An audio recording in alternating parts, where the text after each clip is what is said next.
Hi welcome back to my channel. Please like and subscribe. Sita ఇంకా కావాలని అర్చన రెచ్చగొడుతూ ఉంటుంది. మీకు ఈ ఇంట్లో విలువ లేదని, మీ విలువ జీరో అని అంటుంది.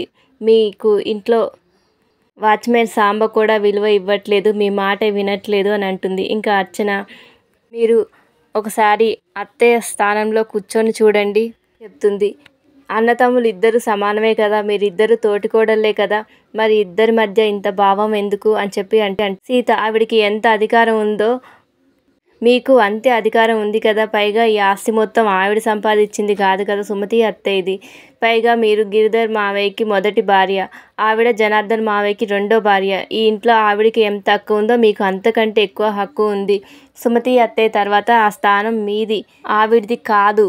ఆవిడికి ఎందుకు ఇంటి పెత్తనం అప్పచెప్పారు? ఈరోజు ఇంటి పని వాళ్ళే మీ గౌరవం ఇవ్వట్లేదు, ఆవిడ్ని శాసించండి, అప్పుడే మీకు విలువ పెరుగుతుంది అని చెప్పి సీత అంటుంది. ఇంకా అర్చన, అంతే అంటావా అని అంటే ఇంకప్పుడు సీత, అంతే అత్తయ్య, మీరు బానిస కాదు, నిరూపించండి అని చెప్పి అంటుంది. ఇంకా అప్పుడు అర్చన, ఇప్పుడే తేల్చుకుంటా అని చెప్పి ఇంకా మహాలక్ష్మి గదిలోకి వెళ్ళి ఇంకా చైర్లో కూర్చొని ఊగుతూ ఉంటుంది. ఇంకా మహాలక్ష్మి అది చూసి కోపంగా, చైర్లో ఎందుకు కూర్చున్నావు, లెగు అని చెప్పి అంటుంది. నా వాయిస్ తగ్గించుకో మహా, నీ రోజులు అయిపోయాయి, ఇక నుంచి నేను నీ బానిసని కాదు, నీ గులాముని కాదు, నీకు బానిస అంతకంటే కాదు, ఈ రోజు నుంచి నాకు అన్నిటిలో నీతో సమానంగా గౌరవం పెత్తనం అన్నీ కావాలి అని చెప్పి అంటుంది. ఇంకా అప్పుడు మహాలక్ష్మి, పిచ్చి ఏమైనా పట్టిందా నీకు అని చెప్పి అంటుంది. ఇంకా అప్పుడు అర్చన, పిచ్చి నాకు కాదు మహా, నీకు ఆస్తి పిచ్చి, అందరూ నీ కాళ్ళ దగ్గర ఉండాలనే పిచ్చి, అది మానుకో. ఇప్పుడు నువ్వు నాతో వచ్చి అందరితో చెప్పు, నేను కూడా నీతో సమానమని, అందరూ నాకు గౌరవం ఇవ్వాలని, ముఖ్యంగా పని మనిషి, రాజ్యం, ఆ సాంబ నేనేం చెప్పినా చెయ్యాలని చెప్పు,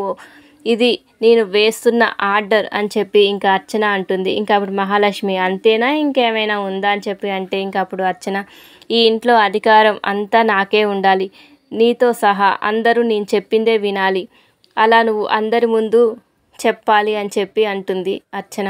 ఇంకా మహాలక్ష్మి, చేయకపోతే అని చెప్పి అంటుంది. ఇంకా అప్పుడు అర్చన, నీ గురించి అందరికీ చెప్పేస్తా, నీ ప్లాన్లు, నీ కుట్రలు, సుమతి అక్క బ్రతికే ఉందని తెలిసినా నువ్వు దాస్తున్నావని మొత్తం చెప్తానని చెప్పి అంటూ ఉంటే ఇంకా మహాలక్ష్మి, ఆగు, ఇన్ని విషయాలు నీకు కదా, నేను ఒక విషయం చెప్పాలి నీకు, నువ్వు ఎదిరించిన వాళ్ళని, నా గురించి నిజాలు తెలిసిన వాళ్ళని నేను వదిలిపెట్టాను, చంపేస్తాను. కొన్నేళ్ల క్రితం సుమతి అక్క చనిపోయింది అని అందరూ అనుకుంటున్నారు కదా, ఆ యాక్సిడెంట్ చేపించింది నేనే.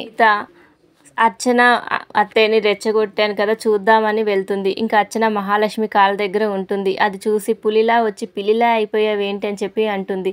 ఇంకా సీత అర్చన మాటల్ని మహాలక్ష్మి దగ్గర చెప్తే మహాలక్ష్మి అర్చనను ఇంకా కోపంగా చూస్తూ ఉంటుంది. ఇంకా అర్చన సీతతో, నన్ను వదిలేయమ్మా అని చెప్పి అంటుంది. ఇంకా మహాలక్ష్మి సీతతో, నీకు రెచ్చగొట్టడం మాత్రమే తెలుసు, నాకు తొక్కి పడేయడం కూడా తెలుసు అని అంటుంది. ఇంకా అందరినీ కంట్రోల్లో పెట్టినట్టు నన్ను పెట్టలేవు అని చెప్పి ఇంకా సీత అంటుంది. ఇంకా మహాలక్ష్మి దుర్మార్గురాలే అనుకున్నా, కానీ ఇంత అంతకురాలా అని చెప్పి అర్చన ఇంకా అనుకుంటూ ఉంటుంది. ఇంకా శివకృష్ణ మార్కెట్ వైపు నుంచి వస్తుంటే రౌడీ కృష్ణను చూస్తాడు. ఇంకా శివకృష్ణ సుమతి అన్న ఇంకా సుమతిని ఫాలో అవుతూ ఉంటాడు. కృష్ణ ఇంకా లలితకి కూరగాయలు ఇచ్చి విద్యాదేవికి అన్నీ నచ్చినవి వండి పెట్టమని చెప్తాడు. నేను సుమతిలాగే చూసుకుంటున్నామని, సుమతిలాగా నీకు అన్ని హక్కులు ఉన్నాయని చెప్పి ఇంకా అంటారు. ఇంకా సుమతి ఆచూకీ తెలిసిందని మహాలక్ష్మి ఆలోచిస్తూ ఉంటుంది. ఇంకా ఇంతలో మహాలక్ష్మి ఫోన్ చేస్తాడు. ఇంకా సుమతి శివకృష్ణ ఇంట్లో ఉందని చెప్పి చెప్తాడు. ఇంకా మహాలక్ష్మి కంగారు పడుతూ ఉంటుంది.